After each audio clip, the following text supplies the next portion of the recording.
Welcome to this lesson on methods and arrays. So as you'll recall, we talked about passing by value and passing by reference. This was most applicable when we talked about arrays, which pass a reference instead of a value. So let's take a look back at this example.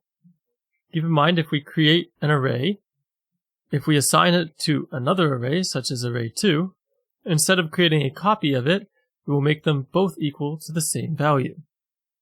This is because it passes the reference as the value instead of passing the value. If we make an edit to the array, it will make an edit to the other array as well. Next, let's talk about passing an array to a method. Here I have an array called R with the values 4, 5, 8, 2, and 0. And then I'm going to assign to an integer called res, standing for results, a method called add, which takes in our array as an argument. Let's define this method by making it so that it takes an integer array, and we're going to call that R2, and it's going to return an integer back to the user. We are then going to assign R's value to R2 within our method. This means that R2 will be assigned the reference to R. In other words, R and R2 will both refer to the same array.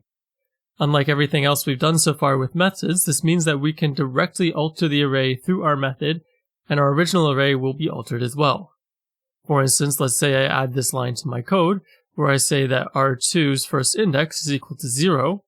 This means that after running our method, the first value in our array will turn into a 0. Now let's talk about a different type of method, more notably a void type method. A void type method means that we are going to return absolutely nothing to the user. These are most commonly used with arrays, where we are going to alter the original array without returning anything back. Let's take a look at our same example we were just using before. And what we're going to do is use a method here called swap, which is going to swap two values inside the array. It is going to receive the array as a parameter along with the two indexes that are going to be swapped. Here we're going to swap the values of 0 and 3 in our array. So we'll fill out the body of our method with the standard way of swapping something within an array.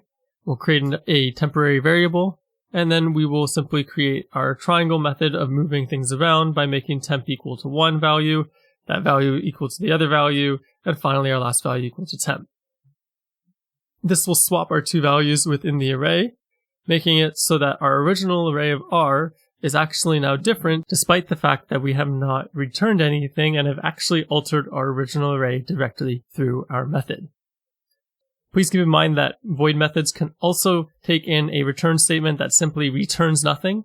This will act similarly to a break statement within a loop, where it will end the method, however, it will not return anything to the user to use. That concludes this video on methods and arrays. Thank you for watching and have a great day.